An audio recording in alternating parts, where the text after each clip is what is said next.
He turned down a recruiter's call in the spring of that year, a company offering him a 20% raise because his manager had personally asked him to stay for the next product launch and told him his loyalty would be remembered.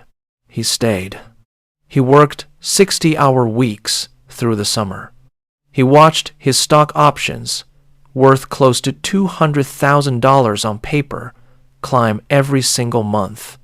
And he did the math on early retirement more than once at his kitchen table, the way a man does when he thinks the future is finally arriving on schedule. In January of 2001, 6 months after he turned down that offer, Walsh was called into a conference room with 11 other engineers. The meeting lasted 4 minutes. He was handed a folder, a box, and an escort. His stock options, the ones worth $200,000 on paper, were worth nothing because the company that issued them no longer existed in any form that mattered. He had been loyal to a corpse for 6 months and nobody had told him.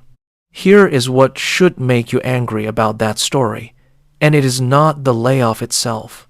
Companies fail, markets turn. That part is not the crime. The crime is that the language of loyalty, family, and shared future was used deliberately by people who already knew the numbers were bad to keep men like Walsh working at full output for months after the outcome was already decided. The loyalty was never mutual. It was a management tool deployed on one side only, and Walsh paid for believing it with the best working years of his life. You need to understand something about the era that made a man like Walsh possible, because the machine that broke him was not an accident. And the machine that is running right now, today, in your industry, in your company, is the direct descendant of it. In the year 1995, a new kind of company started going public in the United States, and Wall Street built a valuation model for these companies that had never existed before in the history of American finance. Traditionally, a company was worth something because it earned money. Profit was the anchor. Revenue, expenses, the boring arithmetic of a real business. But starting in the mid-90s, a new class of investment bank analysts began telling institutional investors that profit was old thinking, that what mattered now was something called eyeballs, meaning attention, meaning growth, meaning the number of people looking at a website regardless of whether that website made a single dollar. By 1999, a company with no profit, sometimes no revenue at all, could go public and be worth more on paper than a 100-year-old manufacturing firm that employed 40,000 people and turned a steady profit every single year. The men running these old firms watched this happen and understood the message immediately. Loyalty, tenure, steady earnings, none of it mattered to the market anymore. What mattered was the story you could tell about the future, whether or not the future arrived. This is the part you need to sit with, because it did not stay contained to technology stocks. Once Wall Street proved that a compelling story could out-earn actual performance, every publicly traded company in the country adjusted its own internal math to match. Executives at manufacturing firms, insurance companies, retail chains, all of them watched .com valuations and understood a new lesson about what got rewarded. Announcing a layoff, even at a profitable company, made a stock price rise because Wall Street read job cuts as discipline, as leadership, taking the story seriously. A CEO who kept every worker on payroll out of loyalty was punished with a falling stock price. A CEO who cut 10% of his workforce for no operational reason at all was rewarded with a rising one. The market had, quietly and without ever announcing it, made loyalty a liability on the balance sheet. By March of 2000, the story collapsed. The technology-heavy index that had carried these companies to their valuations lost close to 80% of its value over the following 2 years. Somewhere near 2 million American jobs disappeared in the wreckage, most of them white-collar, most of them held by men who had done exactly what they were told, stayed loyal, kept their heads down, believed the family language in the all-hands meeting, and the men who ran those companies, the ones who had made the promises, walked away with severance packages and board seats at the next company, ready to make the same promises again. The mechanism is identical today. Only the names have changed. You have seen the headline. A company posts record profit in the same quarter it announces layoffs. 10 years ago, that headline would have looked like a contradiction. Today, it barely gets a second look, because you have been trained, the same way Wall Street trained itself in 1999, to see job cuts as good management regardless of whether the company actually needs the money. The employer who tells you that you are family, that your loyalty matters, that hard work gets remembered, is speaking a language that was hollowed out 30 years ago and never refilled. He's not lying to you out of malice. He's repeating a script that has worked on people like you since before he was hired himself. Here is the part that should keep you up at night. It is not that companies stopped valuing loyalty. It is that loyalty was never something they were capable of returning to you in the first place. Because loyalty requires two parties bound by the same obligation, and a corporation, structurally, legally, by design, only owes obligation to its shareholders, not to you, not to your pension, not to your 20 years of showing up early. When you signed your employment agreement, you signed a document that could be terminated by the company for almost any reason on almost no notice, while you were bound to it, morally at least, by a promise the company never actually made in writing. You gave a written commitment. They gave you a feeling, and a feeling does not show up on a balance sheet. Let me show you the other side of this, because a system does not run on one kind of victim. It needs contrast to keep running, and it needs you to believe the contrast is about character rather than design. There's a man named Pruitt, 49 years old, who worked in corporate finance for a mid-sized firm through the 2008 collapse. Pruitt did not make Walsh's mistake. He watched what happened to men like Walsh in his own industry and swore he would never be caught with all his eggs in one company's basket again. He diversified. He took on a home equity line of credit against a house that had been rising in value every year, used part of it to invest in what his broker called a balanced portfolio, and treated the credit line itself as evidence of financial sophistication, a tool smart men used, not a debt smart men avoided.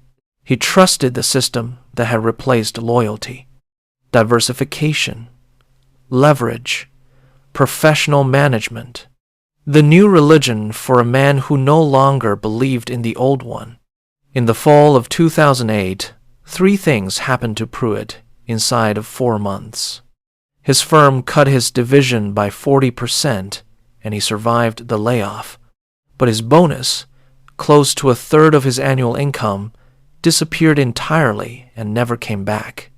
His portfolio, the balanced one his broker had built for him, lost 37% of its value in a single quarter and stayed down for years. And the bank that held his home equity line of credit froze it without warning. A full legal right buried in paragraph after paragraph of a document he had signed and never fully read, cutting off access to money he had been counting on as a safety net. Pruitt had done everything the new system told him to do after learning not to trust the old one, and the new system failed him in exactly the same afternoon. That it failed 100,000 other men just like him. This is not bad luck. Walsh trusted a company, and it collapsed underneath him. Pruitt trusted a system that replaced the company, and it collapsed underneath him too. 2 different decades, 2 different strategies. The same result, because the flaw was never in the individual choice. The flaw is in the assumption sitting underneath both choices, the assumption that some institution out there, corporate or financial, owes you anything at all once you stop being useful to it. Here is the part that's going to make you uncomfortable. The entire architecture, the story valuations of the 90s, the leverage culture of the 2000s, the layoff as good management logic that runs boardrooms today, all of it depends on one single input to keep functioning. It depends on you needing something from it. Your paycheck, your credit line, your pension formula, your health insurance tied to your employer. Every point of need is a point of leverage the system holds over you. And every layoff, every frozen credit line, every broken promise is simply that leverage being exercised, not maliciously, not personally, just mechanically, the way a machine executes whatever instruction it was built to execute. A man who needs nothing from that machine cannot be threatened by it. He can be inconvenienced. He cannot be controlled. That is the entire difference between Walsh in the conference room in 2001 and a man watching the same layoff notice today. With 6 months of expenses sitting in an account no employer can touch, no debt collector can freeze, and no market crash can erase in an afternoon. Same headline, same industry. Completely different man, because one of them had built a life the machine had leverage over, and the other had quietly, deliberately made himself boring to it. Think about what that means for the way you carry yourself, because it goes further than money. A man with no leverage held over him walks into a performance review differently than a man who is 1 bad quarter away from losing his house. He does not perform gratitude he does not feel. He does not laugh at a joke that was not funny. He negotiates instead of accepting, because the worst outcome of that negotiation does not frighten him, the way it frightens a man with a mortgage payment due in 9 days, and a car note that eats 1/3 of his income. Respect, the real kind, the kind you cannot ask for and cannot fake, is not granted to the man who works the hardest. It is granted to the man who does not need the room's approval to survive the week. That posture is not a personality trait. It is math wearing a suit. This is what nobody tells the 55-year-old man who is asking himself, quietly, whether all those years of following the rules actually meant anything. The years were not wasted, but the target was wrong. You were taught to earn loyalty from an institution that was never structurally capable of returning it. What you should have been building the entire time was a position the institution could not touch, not a relationship with your employer, a wall between your life and your employer's ability to end it in 4 minutes with a folder and an escort. Walsh understands this now, 57 years old, sitting on the other side of a story he could not see clearly while he was living inside it. He does not blame the company that let him go in 2001 anymore, not because they were right, but because blaming a machine for executing its function is its own kind of trap. One more way of staying emotionally tethered to an institution that was never going to feel the loss the way he did. What he built instead, slowly, over the 2 decades since, was a financial position that no employer, no market collapse, no economic story could ever again put inside a cardboard box. He's not rich in the way the magazines define rich. He is untouchable in the way that actually matters. And there is a difference between those two words that most men never get taught. You do not need to have been in that conference room to understand what it cost him. And you do not need another layoff notice of your own to start building the wall. Walsh wishes he had built 20 years earlier. The choice is not between loyalty and cynicism. It is between needing the machine and not needing it. And every dollar of debt you carry, every credit line you lean on as a safety net, every ounce of your identity tied to a job title that can be eliminated in a single restructuring memo is one more point of leverage handed voluntarily to an institution that was never going to hand any of it back. Choose distance. Choose reserves. Choose a life the machine cannot reach into. They cannot lay off a man who does not need the job. They cannot freeze the credit of a man who carries none. They cannot threaten the retirement of a man who never let them hold it hostage in the first place. The company that walked Walsh out the door in 2001 is gone now, dissolved, forgotten, a footnote in an index that crashed 25 years ago. The loyalty he gave it disappeared with it, and no court in the country would have ever forced it to give that loyalty back. He learned the lesson the expensive way, so that you would not have to. And a man who no longer needs anything from the machine that broke him is the one man that machine can never break again.